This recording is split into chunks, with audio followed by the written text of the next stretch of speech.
ሰላም አድማጮቼ በያላችሁበት ሰዓት አቆጣጠር እንደምን ዋላችሁ፣ አመሻችሁ፣ አደራችሁ። ፔፕ ጋርዲዮላ ከሲቲ ጋር ያለው ቆይታ መጪዎቹ 6 ወራት ብቻ መሆናቸውንና ማንቸስተር ሲቲም ገና ካሁኑ ፔፕን በቼልሲው አሰልጣኝ ኤንዞ ማሪስካ ለመተካት እየሰራ መሆኑን የዘ አትሌቲኩ ዘጋቢ ዴቪድ ኦንስቲን ዛሬ በሰበር ዜና ዘግቦታል። እንግዲህ ፔፕ ጋርዲዮላ ወደ 10 ዓመት የሚጠጋ ጊዜ አካባቢ ማንቸስተር ሲቲ ቆይታል። ስራውን ገና በጀመረ 6 ወር እንኳን ሳይሞላው እንደ አውሮፓውያን አቆጣጠር በ2017 የመጀመሪያ ቀናት ላይ ነበረ ሲቲን የመልቀቅ ጉዳይ ሂደት ካሁኑ ተጀምሮ ያለው። ነገር ግን ፔፕ ጋርዲዮላ በመቀጠል በተከታታይ በኖቬምበር 2020 በኖቬምበር 2022 እና በኖቬምበር 2024 በተደጋጋሚ ኮንትራቶቹን እያራዘመ ቆይቷል። 6 የፕሪሚየር ሊግ፣ 2 የኤፍኤ ካፕ፣ 4 የሊግ ካፕ ወይም ካራባኦ ካፕ የምንለውና 1 የቻምፒየንስ ሊግ ዋንጫን ለሲቲ ያመጣው ፔፕ ጋርዲዮላ በ2024 የፈረመው ኮንትራት ሲቲን ቡድኑን እንደገና ለመስራት ወይም ሪቢልድ ለማድረግ አስቦ እንጂ እንደ ቀድሞ የሊቨርፑል አሰልጣኝ የርገን ክሎፕ በስራው ላይ ጉልበቱን አሟጦ እንደሰጠና በዚህም ከፍተኛውን ድካም እና መሰላቸት ላይ መድረሱን ዘ አትሌቲክ ዘግቧል።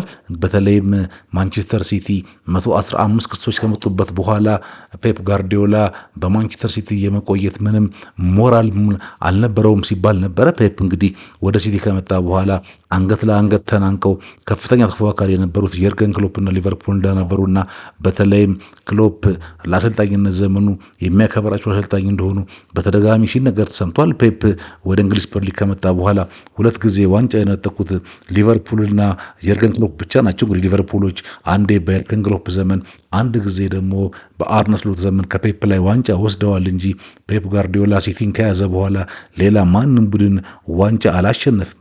እንደዚህ ትኩስና አጠር ምጥን ያሉ ዘገባዎችን ለማግኘት ካምቦሎጂ ስፖርትን ሰብስክራይብ፣ ፕሮግራሞቹን ደግሞ ላይክ እና ሼር ማድረጋችሁን አትርሱ እያልኩኝ ወደ ዘገባው ሳልፍላችሁ በዚህ ፕሮግራም ላይ በተደጋጋሚ ጊዜ እንደገለጽኩት ፔፕ ባለፈው ውድድር ዘመን በዚህ ወቅት አካባቢ አዲስ የቡድን ግንባታ ያደረገ መሆኑንና በተለይ ደግሞ በዚህኛው ውድድር ዘመን የአጨዋወት ዘይቤውን ጭምር በመቀየር ቡድኑን ለሌላ አሰልጣኝ እያዘጋጀው እንደሆነ በተደጋጋሚ ጊዜ መዘገቤ ይታወሳል። ይሄ ደግሞ በተለይ ኤንዞ ማሬስካ ባለፈው ሳምንት ድንገት ከመሬት ተነስቶ የክለቡን ኃላፊዎች ድጋፍ የለኝም ማለቱንና ተያይዞም ጆርጌ ሜንዴዝን ማናጀር አድርጎ መቅጠሩን ስናስበው እንግዲህ ማሬስካ ድንገት የቀየረው ማናጀር ዝም ብሎ ማናጀር አይቀየርም። ስለዚህ አንድ ዓላማ አለው ማለት ነው። የኤንዞ ማሬስካን ድንገተኛ የሆነ በቼልሲዎች ላይ ያቀረበውን ቅሬታ ስናያይዘው እውነትም የፔፕ ጋርዲዮላና የሲቲ መለያየት እውነት እየሆነ ይመስላል። እንግዲህ የዛ አትሌቲኩ ዴቪድ ኦንስቲን ዘገባ ጋር ይሄን ማያያዝ ብቻ ነው። ማሬስካ የማያልቅ ጸብ ውስጥ ነው የገባው። የተማመኑን ተማምኖ ነው ለማለት የምንችልበት ደረጃ ላይ ገብተናል ማለት ነው። ግን ለማንኛውም ፔፕ በአሰልጣኝነት የህይወት ዘመኑ ረጅሙን ጊዜ የቆየበትን ማንቸስተር ሲቲ ለቆ የመውጣቱ ነገር እርግጥ እየሆነ ይመስላል። አወጣጡም እንደ ቀድሞ ሊቨርፑል አሰልጣኝ የርገን ክሎፕ ቡድኑን አደራጅቶና ለሚቀጥለው አሰልጣኝ ዝግጁ አድርጎ እንደሆነ ያስታውቃል። የሁለቱም የክለባቸው መልቀቅ ጉዳይ አንድ አይነት የሆነ ነው የሚመስለው። በእኔ ግምት ከዚህ በኋላ ፔፕን በክለብ ደረጃ የምናየው አይመስለኝም። ምናልባትም ከረጅም ረፍት በኋላ ወደ ብሔራዊ ቡድን ካልመጣ በስተቀር። እናንተ እንግዲህ በዚህ ጉዳይ ላይ ምን ሀሳብ አላችሁ?